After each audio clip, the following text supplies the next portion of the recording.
અફીણના નશાને પ્રોત્સાહન આપતું ધારાસભ્યએ નિવેદન આપ્યું છે। ગઢડા ગામમાં ધાર્મિક પ્રસંગમાં શ્યામજી ચૌહાણે નિવેદન આપ્યું। અફીણના બંધાણીઓને સરકાર સામે મોરચો માંડવા કહ્યું। 500 બંધાણીઓને સરકાર સામે મોરચો માંડવા માટે તેમણે જાહેર મંચ પરથી કહ્યું। સુરેન્દ્રનગરમાં ધારાસભ્યની સીટ નહીં જીતવા દેવાની વાત પણ તેમણે કરી, એટલે કે આપોઆપ લાયસન્સની વ્યવસ્થા કરી આપે। તો યુવાધનને નશા તરફ ધકેલવાના ધારાસભ્ય જાણે કે પ્રયત્ન કરતા હોય તેવું લાગી રહ્યું છે।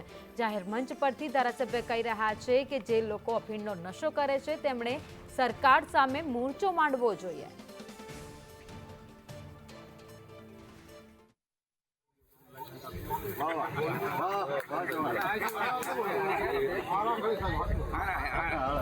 બસો ની 500 બંધાણી ભેગા થઈને એમ કે આખા જિલ્લામાં એક ધારાસભ્ય સીટ જીતવા નહીં દીધો અમને લાયસન્સ નહીં તો એવું કરાય દો ને ધારાસભ્ય બેઠે કરાવી